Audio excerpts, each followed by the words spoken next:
নমস্কার বন্ধুরা, মমতা রান্নাবান্নাতে আপনাদের সবাইকে স্বাগত। আপনারা সবাই কেমন আছেন?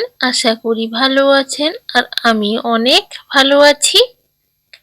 আজকে চিড়ে আর ডিম দিয়ে এমন এক দুর্দান্ত রেসিপি বানিয়ে দেখাবো, যেটি একবার খেলে বারবার বানিয়ে খেতে ইচ্ছে করবে। তো তার জন্য প্রথমেই একটি পাত্রে আমি 1.5 কাপ পরিমাণ কাঁচা চিড়ে নিয়ে নিয়েছি। এবার আমি কাঁচা চিড়েটাকে ভালোভাবে জল দিয়ে ধুয়ে নেব পরিষ্কার করে। চিড়েতে অনেক ছোট ছোট ধান কিংবা নোড়া পাথর টাথর থাকে, তাই জন্য ভালোভাবে 3 থেকে 4 বার, যতক্ষণ না জলটা পরিষ্কার হয়ে আসছে ততক্ষণ অবধি ধুয়ে নিতে হবে। আপনারা যারা যারা আমার চ্যানেলে নতুন আছেন তারা অবশ্যই কিন্তু চ্যানেলটিকে সাবস্ক্রাইব করে নেবেন এই রকম নতুন নতুন রেসিপি দেখার জন্য। তো এখানে আমি চিড়েটাকে ধুয়ে নিয়েছি। এবার এতে আমি দিয়ে দেব ওই যে কাপ মেপে আমি চিড়ে নিয়েছিলাম, ওই কাপ মেপেই 1.5 কাপ পরিমাণ জল, সম পরিমাণ জলই দিতে হবে, বেশি জল দেওয়া যাবে না। তো আমি 1.5 কাপ পরিমাণ জল দিয়ে দিয়েছি। এবার চিড়েটাকে আমি ভেজাতে দিয়ে দিলাম 10 থেকে 15 মিনিটের জন্য। দিলে চিড়েটা ফুলে উঠবে দ্বিগুণ হয়ে। তো এটাকে রেখে দেব 10 থেকে 15 মিনিটের জন্য। 15 মিনিট পরে দেখাচ্ছি চিড়েটা কতটা ফুলে উঠেছে।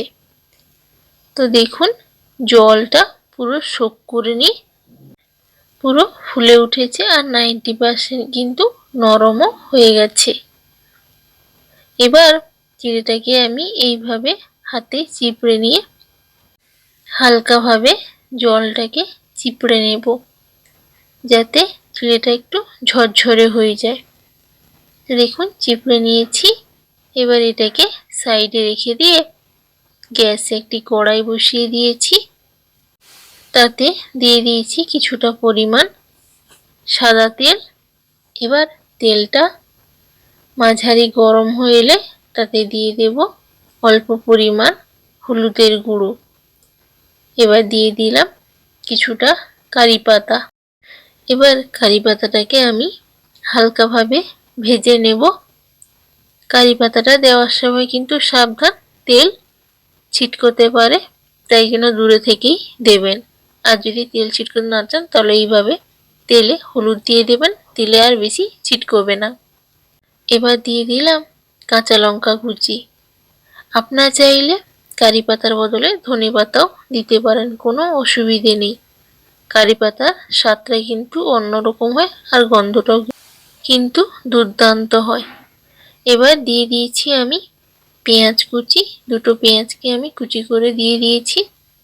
এবার পেঁয়াজটাকে আমি হালকা ভেজে নেব।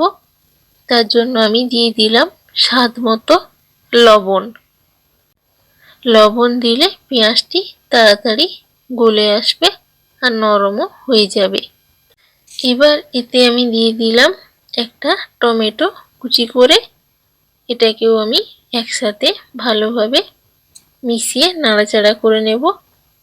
পেঁয়াজ আর টমেটোটাকে আমি 2 থেকে 3 মিনিট মতো নাড়াচাড়া করে হালকা ভেজে নেব, যতক্ষণ না হালকা নরম হয়ে আসছে।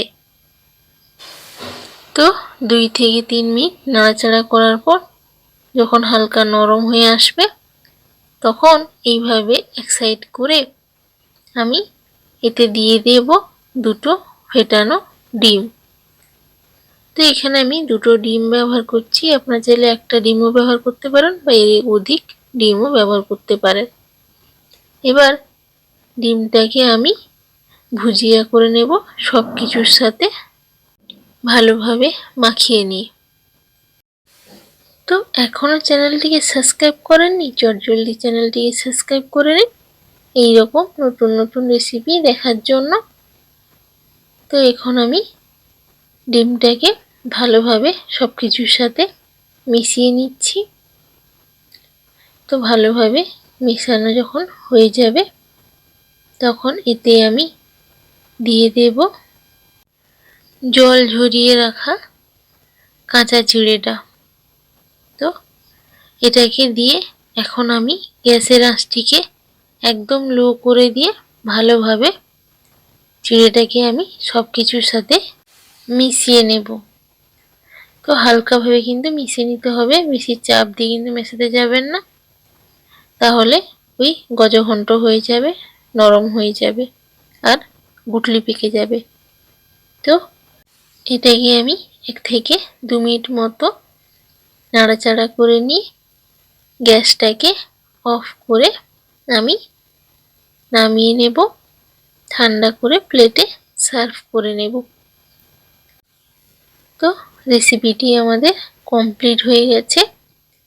তো কেমন লাগলো আজকের এই নাস্তার রেসিপিটি?